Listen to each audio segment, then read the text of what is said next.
7 différents niveaux d'investissement pour le salut des âmes. Et je vais faire comme Jésus qui utilisait des images de la nature pour pouvoir vous aider à vous positionner en fait par rapport à ces niveaux, où vous en êtes par rapport à l'annonce de l'Évangile. Et je crois que vous allez vous souvenir de cette pensée à cause des images que je vais utiliser.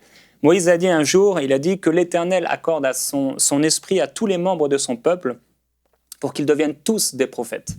Et moi, c'est ma prière que Dieu accorde son esprit à tout son peuple pour que tous, chacun d'entre nous, on puisse devenir de véritables évangélistes. Et c'est ce que disait l'apôtre Paul, il en parlait à Timothée.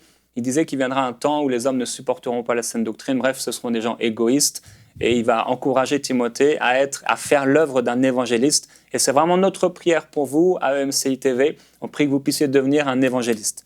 Alors, cette différentes étapes ou ces différents niveaux d'investissement pour le salut des âmes, en se rappelant que Dieu vous appelle à aller de gloire en gloire, et même si vous êtes dans le premier ou le deuxième niveau, ne vous découragez pas, mais soyez encouragés par cette pensée que Dieu veut vous partager aujourd'hui. Premier niveau, je parlerai des bébés rouge-gorge. Alors, ce sont des oisillons qui naissent avec les yeux fermés. En fait, ils sont complètement dépendants de leurs parents pour se nourrir. Bon, j'aurais pu parler de la vache, c'est moins joli. Les vaches sont là, elles regardent les voitures passer, et finalement, elles ont besoin qu'on vienne les nourrir. Et donc, ce sont les chrétiens qui n'annoncent jamais l'évangile. Voilà, première catégorie, les chrétiens qui n'annoncent jamais l'évangile. Deuxième type de chrétiens, ce sont les chrétiens trop lents. Par exemple, il y a un animal qui s'appelle le paresseux. Il dort la plupart du temps, il se nourrit. Quand il avance, c'est tellement lent, c'est tellement lent. Et cette catégorie de chrétiens, ce sont ceux qui hésitent tellement, ils ont des opportunités, mais ils hésitent tellement, est-ce que je veux parler de Jésus, est-ce que je ne veux pas parler, que finalement la personne est déjà partie et peut-être même qu'elle est peut-être déjà morte. Troisième type de chrétiens, ce sont l'image que j'ai utilisée, les cantons. Et les cantons, en fait, qu'est-ce qu'ils vont faire, eux, c'est qu'ils vont suivre leur mère et au fur et à mesure que leur mère va se nourrir, ils vont se nourrir également.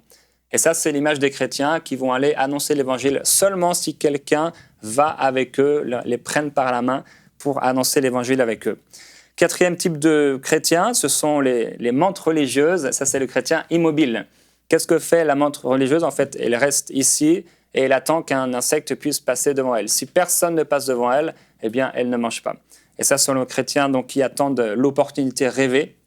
Le problème de ce genre de chrétiens, et si vous vivez comme ça à l'annonce de l'évangile, vous attendez l'opportunité rêvée, c'est que peut-être ça ne va jamais arriver. Et vous allez peut-être devenir tellement froid, tellement religieux, ce sont des mantes religieuses, tellement religieux que finalement vous allez vous endormir complètement et oublier votre appel, l'appel que Dieu a pour vous.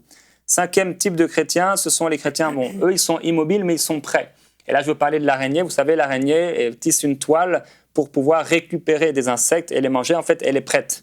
Elle est prête pour manger. Et ce sont les chrétiens qui peut-être sont immobiles mais ils se sont préparés dans la prière. C'est vrai que peut-être ils ne vont pas aller frapper aux portes, ils ne vont peut-être pas aller dans les rues, mais c'est vraiment des chrétiens qui prient. Ils prient pour les perdus. Leur cœur est préparé. Ce sont des gens qui vraiment ont à cœur les perdus, mais qui quand même vont attendre des opportunités. Ils attendent que des gens puissent leur poser la question sur la foi. Ils attendent que dans le milieu du travail, des gens posent la question, mais est-ce que toi tu crois en Dieu? Ce sont des chrétiens qui attendent les opportunités, mais dans leur cœur quand même, ils vont pouvoir s'en saisir de ces opportunités parce qu'ils prient régulièrement pour les perdus. Sixième type de chrétiens, ce sont les pivers, et ça, ce sont les chrétiens en action. Vous savez, les pivers, ils sont là et en fait, ils vont frapper contre l'écorce des arbres pour qu'à l'intérieur, ça bouge et que ça fasse sortir les insectes. Eh bien, ce sont les chrétiens qui créent des opportunités de discussion.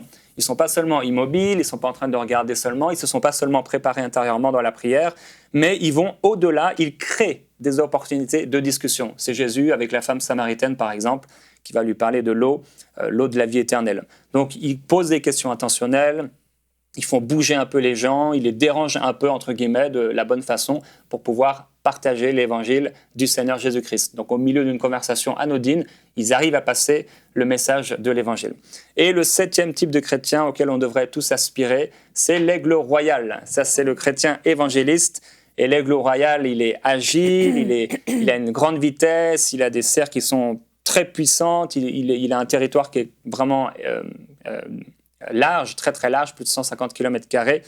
En fait, ce sont les chrétiens qui non seulement se sont préparés dans la prière, qui non seulement vraiment désirent voir des gens sauvés, qui non seulement créent des opportunités, mais ils vont sciemment sur le terrain pour gagner des âmes.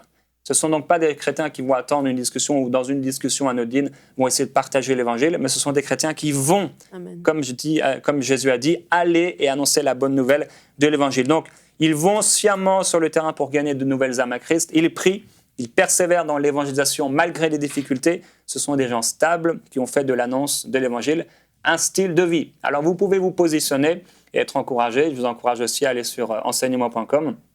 Vous pouvez taper donc 7 différents niveaux d'investissement pour le salut des âmes et commencer un peu à réfléchir par rapport à ces 7 niveaux, où j'en suis et où le Seigneur veut m'amener.